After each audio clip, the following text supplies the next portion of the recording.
Մայիսի 4-ից 6-ը Երևանը համախմբել էր եվրոպացի մի քանի տասնյակ առաջնորդների։ Հայաստանը հյուրընկալեց եվրոպական քաղաքական համայնքի 8-րդ համաժողովը, որին ներկա էր այդ թվում Թուրքիայի փոխնախագահ Ջևդեթ Յիլմազը։ Տեսակապով միացավ նաև Ադրբեջանի նախագահ Իլհամ Ալիևը։ ԵՔՀ համաժողովից զատ անցկացվեց Հայաստան-Երևան առաջին գագաթնաժողովը։ Տեղի ունեցավ նաև Ֆրանսիայի նախագահի պետական այցը Երևան։ Նաև առանձին երկրների եւ Հայաստանի միջև ստորագրվեցին ռազմավարական գործընկերության մասին համաձայնագրեր։ Այսօր օրակարգում Հայաստան-Եվրոպան նոր որակի գործակցությունն է։ Երևանում եվրոպական միջոցառումների օրակարգը խիտ էր եւ բազմազան, սակայն միանշանակ էր ուղերձը։ Հայաստանը եւ Եվրոպան պատրաստ են խորացնել եւ ընդլայնել գործակցությունը, իսկ Հարավային Կովկասը ռազմավարական նշանակություն ունեցող տարածաշրջան է եվրոպացի գործընկերների համար, հատկապես Հայաստանի եւ Ադրբեջանի միջև խաղաղության գործընթացներից հետո։ Առանձնացրել ենք մի քանի հիմնական շեշտադրումներ բարձրաստիճան պաշտոնյաների վերջին օրերի հայտարարություններից։ Առաջարկում եմ լսել դրանք։ Այս գագաթնաժողովը պատմական է Հայաստանի համար։ Եվրոպական այս մասշտաբի առաջին միջոցառումն է, որը պատմության մեջ առաջին անգամ հյուրընկալում է Հայաստանը։ Մեր քննարկումները հաստատում են, որ աշխարհում աճող մարտահրավերներին զուգահեռ անկեղծ երկխոսության եւ պրակտիկ որոշումների կարիք կա, ընդլայնելու կայունությունը տարբեր տարածաշրջաններում։ Մենք շեշտադրել ենք անվտանգությունը, փոխկապակցվածությունը, տարածաշրջանային համագործակցությունը, տնտեսական դիմակայունությունը, էներգետիկան եւ այլ ուղղություններ։ Հայաստանի եւ Եվրոպայի միջև միշտ էլ հատուկ կապ է եղել։ Մեզ միավորում է ոչ միայն պատմությունը, այլև նոր բացվող հնարավորությունները։ Հիմա Հայաստանը եւ Եվրամիությունը մոտ են առավել, քան երբևէ։ Մեր գործակցությունը նոր մակարդակի է հասնում։ Հայաստանը Եվրոպայի հետ ամենակարճ երթուղին է ապահովում դեպի Կենտրոնական Ասիա եւ Կասպից ծով, մինչդեռ նախկինում այդ երթուղին փակ էր։ Նոր կոնֆլիկտների դարաշրջանում դուք դարմանում եք հին վերքերը եւ մենք ուզում ենք ձեզ աջակցել, ցույց տալով, որ խաղաղությունը հանգեցնում է բարեկեցության։ Հայաստանը Հարավային Կովկասի հետ մեր հարաբերություններում անկյունակարային դեր ունի։ Այս գագաթնաժողովը պատմական է, Հայաստանը Եվրոպայի սրտում է։ Գագաթնաժողովը նաև հնարավոր է դարձել Հայաստանի եւ Ադրբեջանի միջև կնքված համաձայնության շնորհիվ։ Դրա շնորհիվ է, որ բարելավվել են նաև Հայաստանի եւ Թուրքիայի հարաբերությունները։ Եվրամիությունը պատրաստ է ձեր վստահելի գործընկերը լինել։ Այն փաստը, որ բոլորս այստեղ ենք, հստակ ցույց է տալիս Հայաստանի աշխարհաքաղաքական ճանապարհը։ Կենսական նշանակություն ունեն նաև Հայաստանի ժողովրդավարության ամրապնդումը, արտաքին ազդեցության եւ ապատեղեկության դեմ պայքարը։ Երևանում այս գագաթնաժողովի անցկացումը ցույց է տալիս, թե որքան կարևոր է Կովկասը հատկապես հիմա։ Հայաստանը եվրոպական համայնքի մաս է։ Աշխարհաքաղաքական ներկայիս պայմաններում պարզ է, որ մեզ պետք են ավելի շատ բարեկամներ։ Նաև մեր շահերից է բխում, որ տարածաշրջանում լինի կայունություն։ Եկեք անկեղծ լինենք, 8 տարի առաջ Հայաստան ոչ ոք չէր գա։ 8 տարի առաջ այս երկիրը դիտարկվում էր որպես Ռուսաստանի դե-ֆակտո արբանյակ։ Այն փաստը, որ այսօր մենք տեսնում ենք Հայաստան այսքան շատ առաջին այցեր, շատ խոսուն է։ Եվրոպական քաղաքական համայնքը շարունակում է 2022 թվականին նախանշած ճանապարհը, ավելի միասնական, ինքնիշխան սեփական ճակատագիրը վերահսկող Եվրոպայի ճանապարհը։ Ֆրանսիայի համար պատիվ է լինել այն երկրների կողքին, որոնք երբեք չեն դավաճանել իրենց։ Եվրոպական քաղաքական համայնքի համաժողովին հաջորդեց Հայաստան-ԵՄ գագաթնաժողովը, որի արդյունքներով ընդունվեցին համատեղ հռչակագիր եւ մի շարք փաստաթղթեր։ Այս հիմնական միջոցառումներից զատ Հայաստանը ռազմավարական հարաբերությունների մասին փաստաթղթեր է ստորագրել Ֆրանսիայի, Մեծ Բրիտանիայի, Խորվաթիայի եւ Բուլղարիայի հետ։ Նաեւ Երևանում տեղի է ունեցել Բելգիայի դեսպանության բացման պաշտոնական արարողությունը։ Այսպիսով հաշվի առնելով Երևանում կայացած գագաթնաժողովների եւ հանդիպումների արդյունքները Հայկական խորհրդի ասոցացված փորձագետ Նարեկ Մինասյանի հետ կքննարկենք Հայաստանի համար դրանց կարևորությունը եւ գործակցության հնարավոր հեռանկարները։ Պարոն Մինասյան, բարև ձեզ, շնորհակալ եմ մեր հրավերն ընդունելու համար։ Պարոն Մինասյան, օրերս Երևանում աննախադեպ ակտիվություն էր, որքանով է կարևոր եվրոպական քաղաքական համայնքի 8-րդ գագաթնաժողովի անցկացումը Երևանի, Հայաստանի համար, բայց նախ կխնդրեմ հակիրճ հիշեցնել մեր հեռուստադիտողին, ինչ է իրենից ներկայացնում այս ձևաչափը։ Եվրոպական քաղաքական համայնքը որպես այդպեսին ձևավորված կազմակերպություն չէ, դա նախաձեռնություն է, որը առաջ է քաշվել դեռ 2022 թվականին Ուկրաինայի դեմ Ռուսաստանի ագրեսիայի ֆոնին, որովհետև Եվրոպայում կային անորոշություններ եւ կարիք կար ինչ-որ ձևաչափ ստեղծել, որի շրջանակում բարբերաբար քննարկումներ կունենային եվրոպական երկրները, նաեւ գործընկեր երկրները։ Այս ձևաչափի շրջանակում ըստ էության միավորվում են Եվրամիության անդամ բոլոր երկրները եւ հարևանությամբ, եվրոպական հարևանությամբ գործող երկրները։ Խոսքը ավելի քան 30 երկրի մասին է եւ տվյալ ձևաչափի շրջանակում տարեկան 2 անգամ հանդիպում է անցկացվում։ Մի անգամ ԵՄ անդամ երկրում, երկրորդ հանդիպումը տեղի ունենում ԵՄ գործընկեր երկրում։ Հայաստանում տեղի ունեցած Եվրոպական քաղաքական համայնքի գագաթնաժողովը թվով 8-րդն է եւ նման միջոցառման անցկացումը բավական կարևոր եւ խորհրդանշական քայլ է։ Ի սկզբանե որոշումը կայացվեց Հայաստանում անցկացնելու հետ կապված, հաշվի առնելով անցած տարի խաղաղության գործընթացում գրանցված առաջընթացը եւ Ադրբեջանի ու Հայաստանի համատեղ աջակցությամբ ըստ էության այդ որոշումը կայացվեց եւ պայմանավորվածությունը հետեւյալն է, որ 2026 թվականի առաջի հանդիպումը տեղի կունենա Երևանում եւ 2028 թվականին տվյալ ձևաչափով արդեն մեկ այլ հանդիպում տեղի կունենա Բաքվում։ Որպես այդպիսին ձևաչափը բավական կարևոր է, այն հարթակ է տրամադրում եվրոպական գործիչների համար քննարկելու ամենակարևոր հարցերը։ Ձևաչափի շրջանակում կան մի քանի ֆորմատներ, առաջինը պլենար ընդհանուր քննարկումն է, դրանից բացի տեղի են ունենում նաև ավելի փոքր խմբերով քննարկումներ տարբեր թեմատիկ ուղղություններով եւ իհարկե այդ ձևաչափի շրջանակում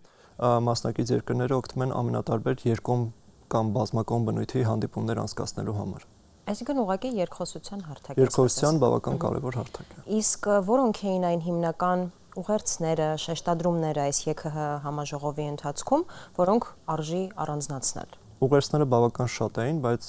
թերևս կարմիր թելով անցնում են մի քանիսը։ Առաջինը վերաբերում էր Եվրոպայի ռազմավարական ինքնավարության եւ դիմակայունության ամրապնդմանը։ Այսինքն հաշվի առնելով վերջին շրջանում Եվրոպայում արկա մտահոգությունները անվտանգության հետ կապված, գիտեք, լուրեր են պտտվում եւ Թրամփն էլ հայտարարել է, որ մտադիր է նվազեցնել ամերիկյան զորքերի ներկայությունը եվրոպական երկրներում եւ այս ֆոնին կան մի շարք անորոշություններ անվտանգության հետ կապված, դիմակայունության հետ կապված եւ Երևանից հնչած հիմնական ուղերձներից մեկը այն էր, որ Եվրոպան պետք է փորձի ամրապնդել իր կարողությունները այս ուղղությամբ, պետք է ապավինի սեփական ուժերին ամենատարբեր հարցեր լուծելիս եւ ուշագրավ էր նաեւ այն հանգամանքը, որ Երևանյան գագաթնաժողովին առաջին անգամ մասնակցում էր նաեւ Կանադայի վարչապետը, ըստ էության Կանադան ոչ եվրոպական երկիր է, սակայն ներգրավում է նման եվրոպական ձևաչափի մեջ, ինչը նաեւ բավական խորհրդանշական է, որովհետեւ նույն անվտանգային հարցերի հետ կապված Կանադան եւ Եվրամիությունը ցուցաբերում են այսպես մեծ բարձր մակարդակի համերաշխություն եւ քննարկումներ եղան նաեւ այն հարցի շուրջ, թե ինչպես պետք է Եվրոպան դիրքավորվի եւ Եվրոպան եւ գործընկերները դիրքավորվեն ներկայիս աշխարհակարգի պայմաններում, երբ հին կանոնները չեն գործում եւ տրանզակցիոն գործարքներն են առաջ մղվում եւ ըստ էության որոշում կայացվեց կամ հստակ ուղեր ցղվեց, որ Եվրամիությունը պետք է պահպանի իր դիրքերը որպես միջազգային իրավունքի, միջազգային նորմերի պաշտպան եւ պետք է շարունակի առաջնորդվել դրանցով։ Երկրորդ հիմնական ուղերձը, որը հնչեց Երևանից, դա եվրոպական կողմի աջակցությունն է Հայաստանի ժողովրդավարությանը։ Սա բավական հստակ է, հատկապես ընդգծվում էր արտաքին միջամտությունների անթույլատրելիությունը, հաշվի առնելով նաեւ ընտրական գործընթացները, հետաբար այդ թեման բավական ակտուալ էր։ Եվ երրորդ հիմնական ուղերձը վերաբերում էր Հարավային Կովկասում խաղաղության ամրապնդմանը։ Այսինքն մի կողմից տարբեր տարածաշրջաններում մենք ունենք պատերազմական իրավիճակներ եւ Հարավային Կովկասը ըստ էության դարձել է որոշակի կայունության կղզյակ եւ եվրոպական կողմը պատրաստակամություն է հայտնում հնարավոր ամեն բան անել ամրապնդելու այս կայունությունը եւ պատահական չէ, որ Անտոնիո Կոշտան այս գագաթնաժողովը որակեց կամ ձևակերպեց որպես Հարավային Կովկասում խաղաղության գագաթնաժողով։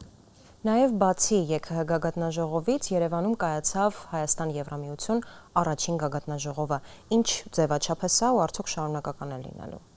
Առաջին անգամ էր նման գագաթնաժողով տեղի ունենում եւ ամենայն հավանականությամբ կշարունակվի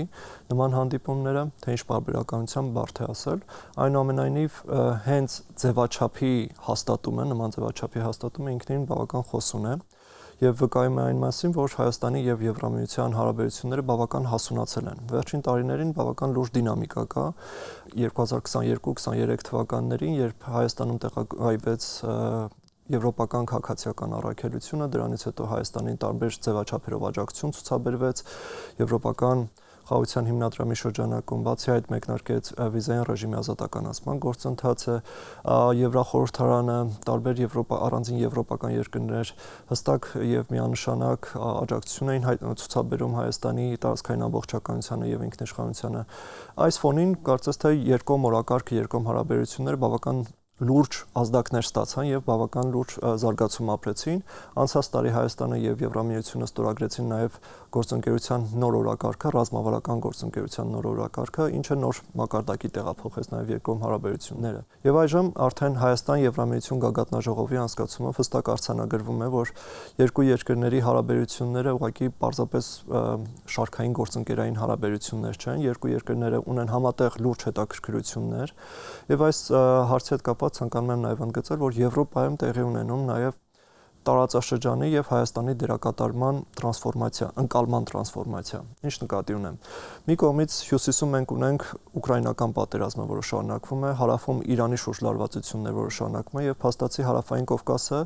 դարձել է բավական լուրջ ռազմավարական տարածաշրջան, որը կարող է կենտրոնական Ասիան, Կասպից ծովը կապել Եվրոպայի հետ, եւ պատահական չէ, որ եվրոպական ղեկավարները Հայաստանում բավական հստակ հայտարարեցին, որ փաստացի Հայաստանը կարող է ապահովել ամենակարճ ճանապարհը կենտրոնական Ասիայից դեպի Եվրոպա։ Նման ուղերձը բավական կարևոր է եւ դա նաեւ խոսուն է, հաշվի առնելով այն հանգամանքը, որ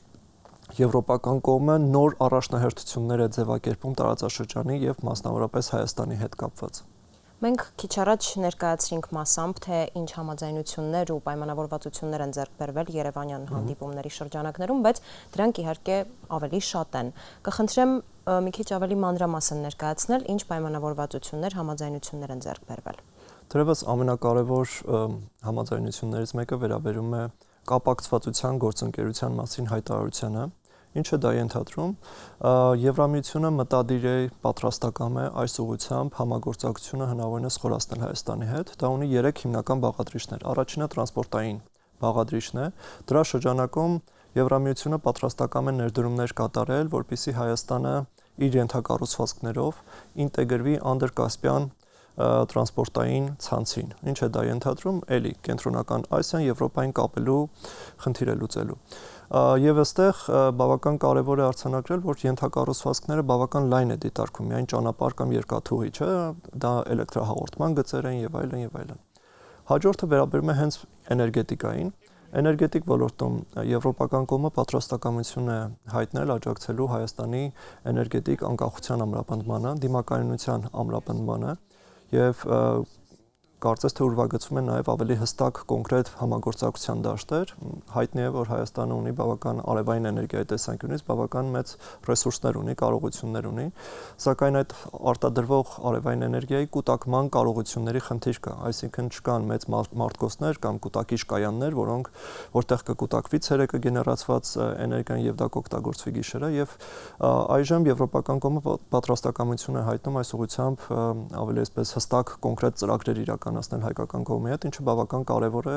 այդ թվում նաև Հայաստանի էներգետիկ անվտանգության տեսանկյունից եւ էներգետիկ պոտենցիալի լիարժեք իրացման տեսանկյունից, որովհետեւ կան նաև քննարկումներ, որ հարավային Կովկասից հնարավոր են նախագծեր իրականացնել, որ հարավային Կովկասից էլեկտրաէներգիան արտահանվի նաև այլ տարածաշրջաններ, մասնավորապես Եվրամիություն, եւ այդ ուղղությամբ հայկական պոտենցիալի լիարժեք բացահայտումը եւ իրացումը մեծ նշանակություն ունի։ Եվ երրորդ բաղադրիչը կապակցվածության համատեքստում վերաբերում է թվային տիրույթին։ Թվային ոլորտում, ինչպես հայտնի է, Հայաստանը վերջին ամիսներին բավական լուրջ ծրագրեր է իրականացնում Nvidia-ի հետ, ամերիկյան կողմի հետ, եւ կարծես թե եվրոպական կողմը եւս հետաքրքրված է այս ուղղությամբ համագործակցությունը զարգացնելու կիսաղորդիչների, AI-ի ուղղությամբ եւ կնքվեցին դրա շրջանակում նաեւ մի շարք պայմանավորվածություններ։ Մյուս հիմնական ոլորտը, բացի կապակցվածությունից, վերաբերում է անվտանգությանը։ Ինչպես հայտնի է, Հայաստանը Եվրամիությունից ստացել է արդեն Եվրոպական խաղաղության հիմնադրամի շրջանակում մոտ 30 միլիոն եվրոյի աջակցություն երկու տրանշով։ Քննարկումները շարունակվել են Հայաստանում, թե ինչպես Եվրամիությունը կարող է շարունակել այս աջակցությունը, ինչ առավել, այսպես, ինչ առաջնահերթություն ունի հայկական կողմը եւ որ ուղղությամբ կարող է այդ օգնությունը ուղղվել։ Բացի այդ, կարևոր է նաեւ սահմանային անվտանգության ապահովումը, Հայաստանը ներկայումս գտնվում է իր սահմանապահ կարողությունների վերաձևման, վերակազմակերպման փուլում, սահմանային անցակետերի արդիականացման փուլում եւ եվրոպական կողմը այս ուղղությամբ եւս պատրաստական է աջակցություն ցուցաբերել եւ ամենայն հավանականությամբ սա լինելու է հիմնական ուղղություններից մեկը, հաշվի առնելով նաև այն հանգամանքը, որ ներկայումս քննարկվում է ապաշրջափակման օրակարգը, այսինքն տեսականորեն Հայաստան, Թուրքիա, Հայաստան-Ադրբեջան սահմանների բացման դեպքում այդտեղ բավական լուրջ աշխատանքներ պետք է իրականացվեն։ Եվ իհարկե անվտանգությունը բավական լայն է դիտարկվում եվրոպական կողմը եւ դրա տակ նկատի ունեն նաև հիբրիդային սպառնալիքներին դիմակայելու կարեւորությունը։ Ինչպես հայտնի է, Հայաստանում արդեն տեղակայվել է հիբրիդային արագ-արձակագման թիմը, որը ընտրություններին ընդառաջ պետք է հայկական կողմի պետական մարմիններին օգներ, մասնավորապես կիբերանվտանգության ոլորտում եւ այլ ոլորտներում։ Բացի այդ, եվրոպական կողմը որոշում ունի նաեւ Հայաստանում նոր քաղաքացիական առաքելություն տեղակայելու, այն կոչվում է Եվրամիության գործընկերության առաքելություն եւ նա ավելի երկարաժամկետ աջակցություն պետք է ցուցաբերի Հայաստանին ճգնաժամային իրավիճակների կառավարման, արտաքին միջամտությունների դիմակայման հարցում եւ ըստ էության կոնսուլտատիվ աջակցություն է ցուցաբերելու Հայաստանի պետական մարմիններին։ Մյուս կարևոր հարցը, որը շատ է հուզում Հայաստանի քաղաքացիներին, հատկապես ամռան արձակուրդներին ընդառաջ, վիզաների ազատականացման հարցը։ Երևանում հայկական կողմին փոխանցվեց ԵՄ-ի հետ վիզաների ազատականացման գործողությունների ծրագրի իրականացման առաջընթացի առաջին զեկույցը։ Այսպիսով, ինչ փուլում է գտնվում Հայաստանը, ինչ բարեփոխումներ են իրականացվելու, արդյոք հույսեր կան, որ առաջիկայում գոնե մի քիչ վիզաների հետ կապված խնդիրը կթեթևանա։ Հայաստան-Եվրամիություն վիզաների ազատականացման երկխոսությունը մեկնարկել է դեռ 2024 թվականին։ 2025 թվականի նոյեմբերին արդեն եվրոպական կողմը Հայաստանին փոխանցեց գործողությունների ծրագիրը, այսինքն այն տնային աշխատանքը, որը հայկական կողմը պետք է իրականացնի, որպեսզի հասնի վիզային ռեժիմի ազատականացման։ Սա բավական տևական process է, բավական աշխատատար process է եւ բազմակողմ process է, այսինքն ամենատարբեր ոլորտներում կարիք կա բարեփոխումներ իրականացնելու։ Եվ ինչպես նշեցիք, հայկական կողմին ներկայացվեց առաջին զեկույցը, թե իր տնային աշխատանքը իրականացնելու ընթացքում հայկական կողմը ինչ արդյունքներ է գրանցել։ Ըստ եվրոպական կողմի զեկույցը բավական դրական է, ինչը բավական կարևոր արձանագրում է, եւ հիմնական 4 ուղղություններ են առանձնացվում բարեփոխումների։ Առաջինը փաստաթղթերի անվտանգությունն է, ինչպես հայտնի է, հայկական կողմը մտադիր է ներդնել նոր կենսաչափական անձնագրեր, արդեն կա ստորագրված պայմանագիր եւ ամենայն հավանականությամբ գործընթացը կմեկնարկի արդեն այս աշնանը։ Հաջորդը դա միգրացիայի եւ սահմանների կառավարումն է, ինչպես նշեցի, եվրոպական կողմը այս հարցում նաեւ պատրաստական է տեխնիկական աջակցություն ցուցաբերել Հայաստանին եւ արդեն իսկ կան իրականացվող ծրագրեր եւ այս ուղղությամբ իրականացում է նաեւ օրենսդրական մի շարք բարեփոխումներ։ Հաջորդը վերաբերում է հասարակական կարգին եւ այստեղ կա ավելի շատ իրավական բնույթի փաստաթղթերի թարմացման, եվրոպական ստանդարտների մոտարկման խնդիր, օրինակ թրաֆիկինգի դեմ պայքար եւ այլն եւ այլն։ Այս ուղղությամբ եւս աշխատանքներ իրականացում են, հաջորդը հիմնարար իրավունքներին է, դա, չգիտեմ, ազգային փոքրամասնությունների հետ կապված եւ այլն եւ այլն։ Էլի իրավական մեծ փաթեթ կա, ընդունվել են մի շարք ռազմավարություններ եւ քայլ առ քայլ հայկական կողմը իրականացնում է դրանք։ Եթե հայկական կողմը շարունակի այս նույն թափը, մեծ է հավանականությունը, որ այս գործընթացը հաջողությամբ կպսակվի։ Իհարկե ժամկետների մասին խոսելը բարդ է, սակայն արևելաեվրոպական, մասնավորապես արևելյան գործընկերության անդամ այլ երկրների Վրաստանի, Ուկրաինայի, Մոլդովայի փորձը ցույց է տալիս, որ սովորաբար որպես կանոն ազատականացման գործընթացը տևում է 3-ից 4 տարի։ Հայկական կողմը արդեն որոշակի ճանապարհ անցել է, միևնույն ժամանակ կարծում եմ հայկական կողմում բարեփոխումների տեմպը մի քանի անգամ ավելի արագ է, քան այդ երկրներում։ Նաև այս ԵՔ գագաթնաժողովը Նիկոլ Փաշինյանը պատմական որակեց եւ այն պատճառով, որ առաջին անգամ Թուրքիայի փոխնախագահն էր այցելել Երևան եւ մասնակցում էր այս միջոցառումներին, ու այցի ընթացքում որոշակի պայմանավորվածություններ են ձեռք բերվել կարգավորման։ Թուրքիայի փոխնախագահի մասնակցությունը քաղաքական կարևորություն ուներ, հաշվի առնելով Հայաստանի եւ Թուրքիայի միջև հարաբերությունների կարգավորման գործընթացը, սակայն այս գործընթացը ըստ էության նորություն չէր, որովհետև հայկական կողմն էլ մի քանի անգամ մասնակցել է Թուրքիայում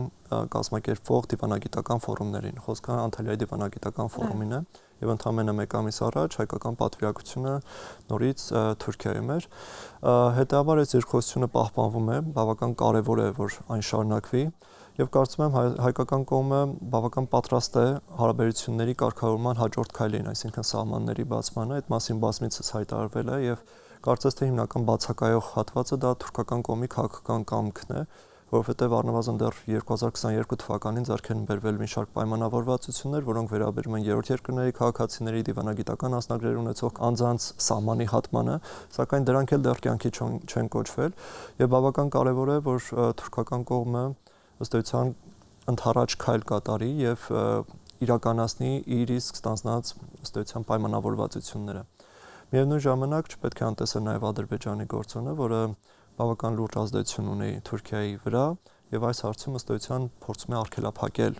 հնարավոր առաջընթացը եւ դա պայմանավորվել Հայաստան-Ադրբեջան խաղաղության գործընթացում առաջընթացով։ Այստեղ նաև մոռացանք նշել, որ Անի կամրջի վերակառուցման մասին պայմանավորվածություն է ձեռք բերվել։ Արձանագրությունն է ստորագրվել։ Այս կամրջի հետ կապված քննարկումները դեռ ավելի վաղ էին սկսել, սակայն կարծես հիմա ավելի այսպես տեխնիկական աշխատանքները արդեն գետնի վրա սկսելու համար փաստաթղթավորվում է պայմանավորվածությունները եւ ամենայն հավանականությամբ առաջիկայում մենք ականատես կլինենք այս կամրջի վերականգնման գործընթացի մեկնարկին։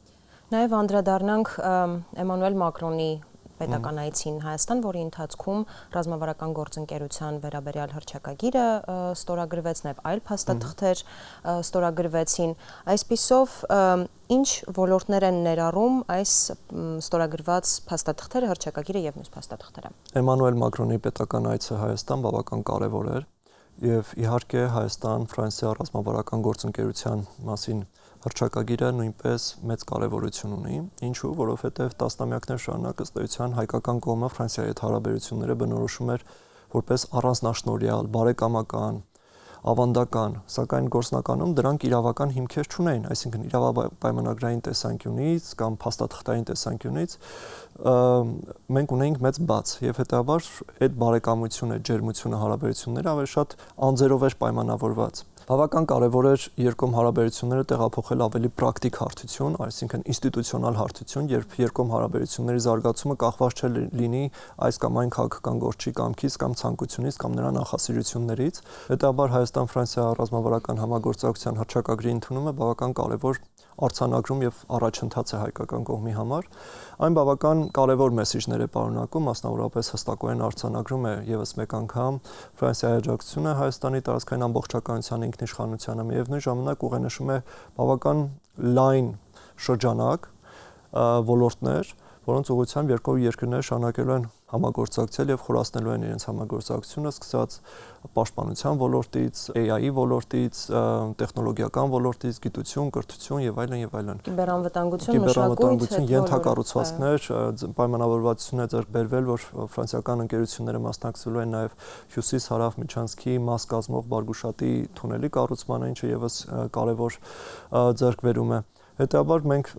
այս հռչակագրի հիման վրա ամենայն հավանականությամբ ավելի շատ Ֆրանսիա ենք տեսնելու Հայաստանում, ավելի շատ ֆրանսիական կապիտալ ենք տեսնելու Հայաստանում, ավելի շատ ֆրանսիացի պաշտոնյաների այցեր ենք տեսնելու Հայաստանում, որովհետև երկկողմ հարաբերությունները փաստացի տեղափոխում է լիովին նոր հարթություն։ Այստեղ պաշտպանական համագործակցության վրա մի քիչ կուզեի շեշտը դնենք, որովհետև ինչպես հասկանում եմ, բավականին լայն համաձայնություններ կան։ Երկու երկրները պաշտպանական ոլորտում համագործակցությունը սկսել են դեռ 2023 թվականին ստորագրված պայմանագրով եւ դրանից հետո մենք ականատես եղանք, որ ֆրանսիական կողմը իրականացնում է ստանձնած պարտավորությունները, սկսեցին մատակարարումները տարբեր ռադարների, հրթիռների, զրահափոխադրիչների, որոնք բավական մեծ ռեզոնանս առաջացրեցին ոչ միայն Հայաստանում, այլ նաև ընդհանուր տարածաշրջանում։ Եվ այժմ ֆրանսիական կողմը մտադիր է խորացնելու այս համագործակցությունը, իհարկե հայկական կողմի համար սա մեծ կարևորություն ունի։ Եվ Էմանուել Մակրոնի այցի շրջանակում ստորագրվեցին նաև նոր փաստաթղթեր, մասնավորապես ռազմական տեխնոլոգիաների նորարարությունների ոլորտում համատեղ մշակումների, համատեղ ծրագրերի իրականացման վերաբերյալ, ռազմական հանդերձանքի, ռազմական տրանսպորտային ուղղաթիռների մատակարարման հետ կապված սրանք բավական նոր ուղղություններ են հայկական կողմի համար եւ կարեւոր է արձանագրել, որ երկկողմ հարաբերությունները դուրս են գալիս օգնողի եւ օգնություն ստացողի տրամաբանությունից եւ դառնում են ավելի շատ գործընկերային հարաբերություններ։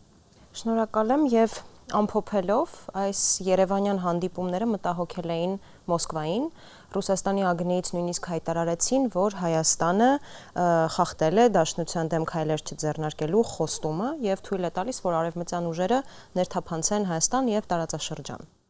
Ռուսական արձագանքը վերլուծելիս կարևոր է հաշվի առնել այն աշխարհաքաղաքական պրիզման, որով Մոսկվան դիտում է տարածաշրջանը, այսինքն Մոսկվայում համարում են Հարավային Կովկասը իրենց ազդեցության գոտի, դեռևս իներցիոն ուժով,